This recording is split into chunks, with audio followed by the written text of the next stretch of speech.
This video is in case you're in the middle of the tessellation assignment and you still have no idea what you're doing. And if that's the case, you can follow along exactly with what's in the video. You'll have to wing it a little bit and figure out some things creatively on your own as you go, though. All right, so step one, get a little blank template. That's one of these little squares that's in the front of the room. You need to do this. You cannot simply draw a tessellation. It will not work out properly. Step two, you're going to find the two corners of the tessellation of the template, and you're going to cut something out, some sort of squiggle or design or whatever you want, but you got to make sure it goes from corner to corner. If it doesn't go from corner to corner, you're going to have a very hard time lining this up. So find one, a cutout, some sort of design that you like that goes from corner to corner. All right, so I've cut it out. It's going from corner to corner. Then I'm going to take that thing and I'm going to move it to the other side, and eventually I'm going to put it together. Later, we're going to tape that on, but not quite yet. But that's the first part of the tessellation, so you can see how the left side would fit perfectly into the right side. Next, you're going to do the same thing on the bottom. We're going to cut out the bottom, another little design, whatever kind of design you want. But again, make sure it goes corner to corner so it's easy to line up on the top. So cut out your bottom, move it up to the top, and now you have some picture like this.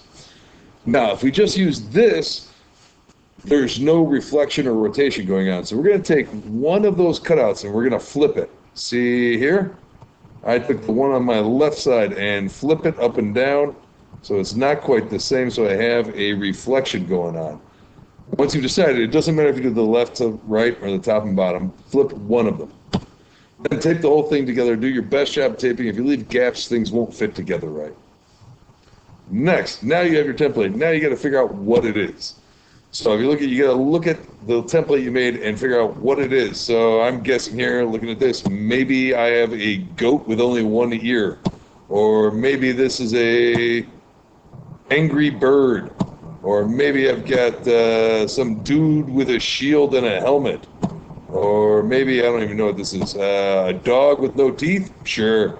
All right, you keep messing around, flipping the thing around until you figure out what it looks like to you, something you can draw in. For me, it happened when I did this. I said, oh, that looks like somebody wearing a mitten giving a thumbs up. So that's the picture I'm going to use. This is a hand giving a thumbs up. And to me, it looks kind of like a mitten, so that's what I'm going to do. Next, you got to get a blank sheet of paper and figure out your details. Here I've drawn in my hand the way I'm going to draw it for all my tessellations. And then I'm going to trace it onto that paper. Boom, you got a trace.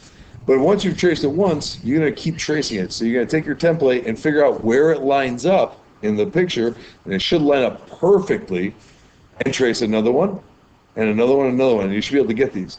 Now, because we flipped one of the cutouts, they're all the tessellations. So you won't be able to fill the paper this way because you'll only be able to get one line of these things, because then you're going to have to take your cutout and flip it over to line it up the other ways. In my case, I had to flip it over and rotate it.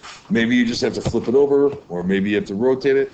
But you got to figure out how it's going to fit in, and then trace that. And you fill the whole paper with traces of your same template. It should fit perfectly together. Next, just a reminder here, the template going one way, here the template going the other way. It requires a flip if you flipped one of the parts. Next, draw in all the details to make your picture look sort of pretty. You can see I had to use a bunch of white out because it screwed up a couple places, but that's okay. And then color it. And here I got my tessellation of a bunch of thumbs up mittens. Doing the same thing, kind of randomly trying to guess what I made. I also got this little bird design and a flying dragon wearing a tutu. That's it. That's going to be your tessellation.